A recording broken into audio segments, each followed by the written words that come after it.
Yuk kita kemon.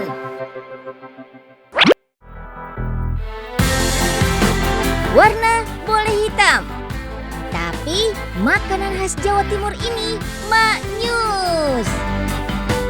Lebih enak lagi kalau rawon dimakan dengan telur asin. Tambah sambal sedikit, nikmat. Tapi hati-hati dengan telur asin tipu-tipu. Hah? Telur asin tipu-tipu? Emang ada?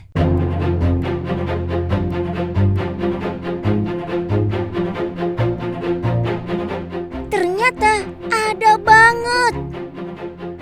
Detektif Unyil menemukan telur asin dengan tampilan mencurigakan di sebuah pasar. Penyelidikan pun dilakukan. Telur asin yang diduga palsu kita bandingkan dengan yang asli. Warnanya sih sama-sama biru. Tapi warna cangkang telur asin yang diduga palsu lebih pekat. Sedangkan telur asin asli berwarna biru cerah. Cara lain untuk semakin memastikan keaslian telur asin dengan menggunakan cairan pemutih. Usapkan cairan pemutih pada cangkang telur asin palsu. Hasilnya, warna akan luntur. Sedangkan pada cangkang telur asin asli, warnanya tidak luntur. Perbedaan mencolok berikutnya bisa dilihat dari ukuran telur. Telur asin yang diduga palsu berukuran lebih kecil dibanding telur asin asli. Perbedaan makin kelihatan setelah kedua telur dibelah. Lihat bagian kuning telurnya ya. Telur asin yang diduga palsu, bagian tengah telur yang berwarna kuning cerah. Sedangkan telur asin asli berwarna kuning pucat. Dari aromanya pun kelihatan perbedaannya. Nah, jadi kalau yang telur asin bebek ini memiliki aroma yang lebih tajam. Sementara kalau telur asin palsu ini aromanya cuma kayak telur rebus biasa.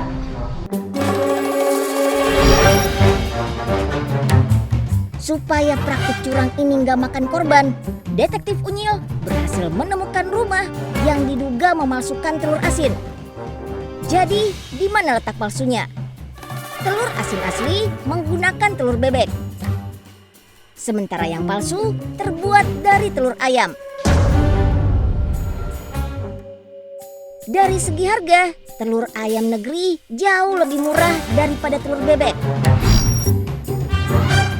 Karena keuntungan lebih gede dibandingkan dengan telur bebek. Kalau saya ini 20.000 dapat 16, kalau telur bebek 20.000 cuma dapat 10. Terus di mana salahnya? Telur ayam kan aman untuk dimakan juga. Telur ayam rupanya direndam dengan campuran bahan kimia. Supaya cangkang menjadi lembek dan luntur. Padahal cangkang telur berfungsi supaya bakteri gak masuk ke dalam telur. Kalau sudah lembek, telur jadi gampang terkontaminasi. Supaya telur jadi asin, cairan garam disuntikan ke dalam telur. Tunggu dulu, kecurangan belum selesai. Warna coklat pada telur ayam menjadi biru menggunakan pewarna tekstil. OMG, bukan pewarna khusus untuk makanan. Karena kalau pakai pewarna tekstil dia lebih awet dan tidak perlu direbus, tidak hilang. Kalau pakai pewarna makanan dia ada aroma rasa makanan dan juga kalau direbus luntur.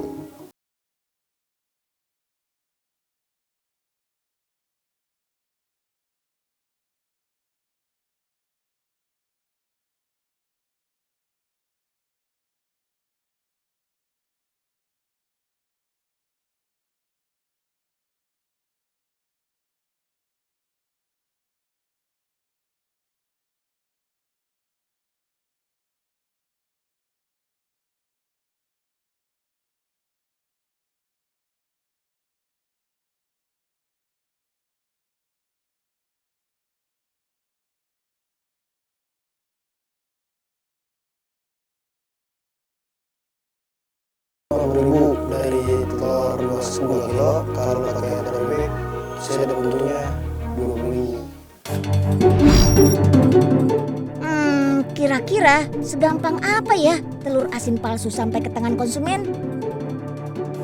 Detektif Unyil coba membeli telur asin dari beberapa warung.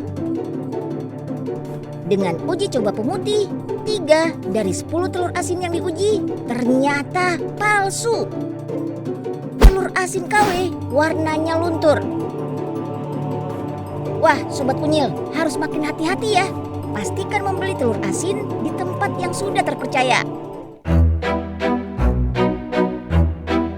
Kalau bahan dan cara masaknya benar, telur asin kaya kandungan gizi, protein, fosfor, dan kalsiumnya bagus untuk pembentukan tulang.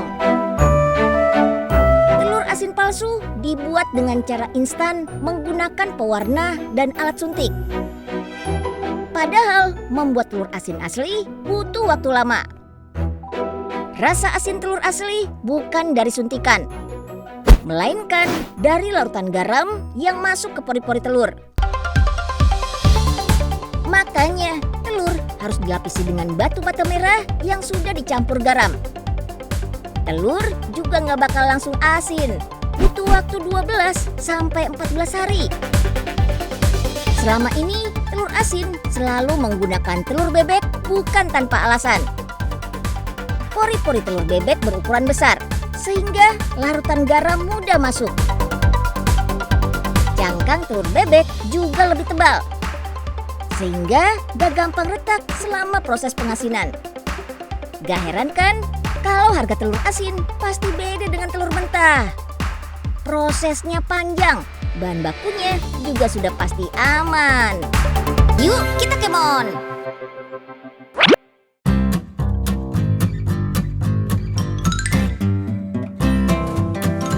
Bayam sudah lama dikenal ampuh cegah anemia, penyakit akibat kekurangan zat besi yang bikin kita lemas, mudah lelah, sampai sesak napas.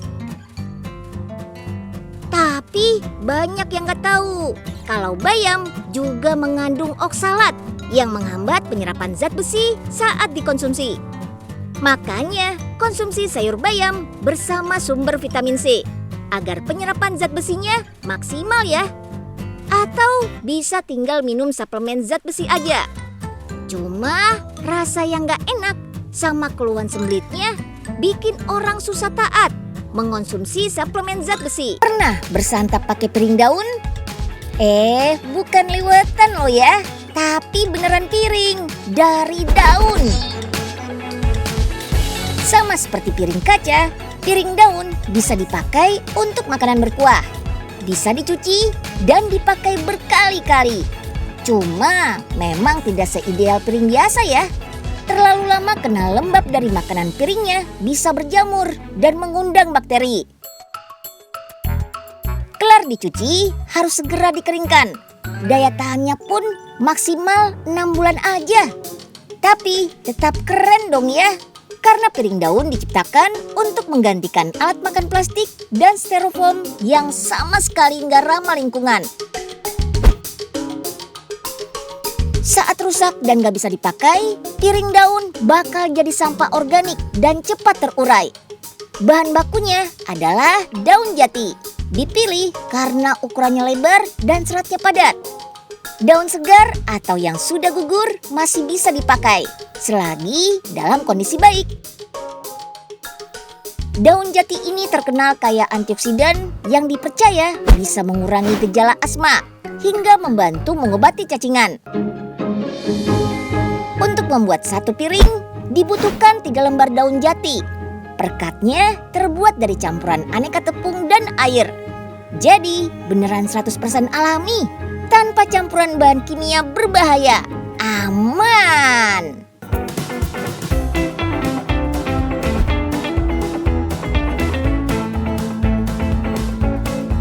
Gelas minum yang ini beda dari yang lain.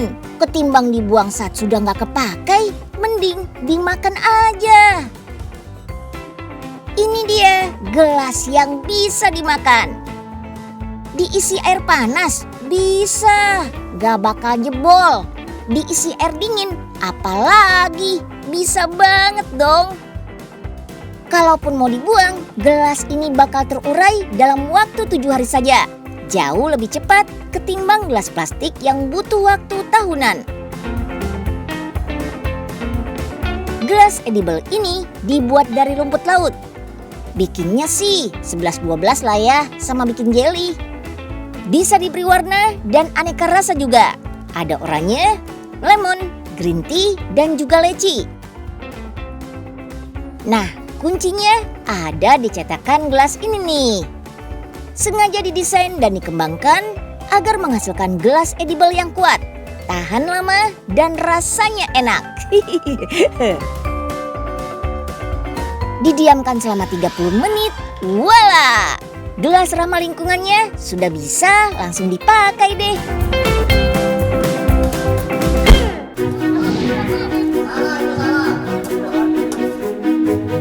Sekilas nampak kayak warung makan dengan sistem prasmanan. Orang-orang yang datang tinggal ambil nasi dan lauk. Bedanya dengan warung makan biasa, warung ini gratis. Yap, semua orang bisa makan sepuasnya tanpa bayar. Kok bisa sih? Kenalin dulu nih, Om Aditya Prayoga, pendiri Rumah Makan Gratis. Yang makan di sini siapa saja boleh, baik itu orang tua, anak kecil, dewasa, siapa saja boleh. Buat makan di sini gak perlu nunjukin KTP, surat keterangan tidak mampu, apalagi ijazah. Tinggal datang, ambil makan, kalau sudah kenyang boleh langsung pulang. Gak diminta bayaran sepersen pun. Rasa puas dan bahagia yang didapat dengan membantu dan meringankan beban banyak orang, itu tujuannya. Satu warung makan butuh biaya 1 juta rupiah per hari. Warung makan menerima sumbangan berupa apapun. Bisa berupa uang, bahan makanan, atau masakan matang. Yang mau nyumbang boleh banget. Tapi prinsipnya gak pakai minta-minta. Membangun rumah makan gratis ternyata gak gampang juga loh. Selain soal biaya, Om Adit juga harus memikirkan lokasi warung. Dengan modal yang terbatas, Om Adit awalnya hanya mampu meminjam lokasi untuk rumah makan gratisnya. Kadang harus berpindah-pindah tempat karena masa pinjamnya yang telah habis. Atau harus digusur karena pembangunan. Tapi namanya niat baik, pasti ada aja pertolongan. Makanan boleh gratis, tapi soal kualitas gak main-main. Pertama, kebersihan makanan terjamin. Kedua, menu makanan dijamin bergizi. Ada lauknya, ada sayurnya juga. Ketiga, menu makanan setiap hari ganti. Jadi dijamin selalu segar. Saya mendirikan rumah makan gratis ini dikarenakan ingin membantu kaum-kaum duafa, fakir miskin, yang kesulitan ekonomi, apalagi di masa pandemi ini. Bahkan saya pernah bertemu dengan orang yang kekurangan gizi, yang mana dia tidak pernah makan enak, tidak pernah makan daging. Ketika dia makan ke rumah makan gratis, itu Masya Allah ada lauknya, ada ikan, ayam, telur, daging, alhamdulillah. Awalnya sih Om Adit hanya mampu menyajikan 50 porsi makanan dan minuman. Sekarang sudah bisa menyajikan sekitar 300 porsi setiap hari. Salut. Bukan cuma satu.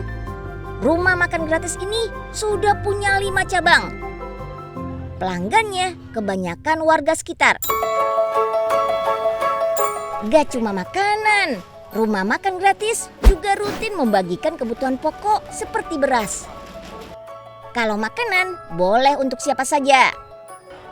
Tapi kalau beras khusus untuk masyarakat yang kurang mampu saja ya.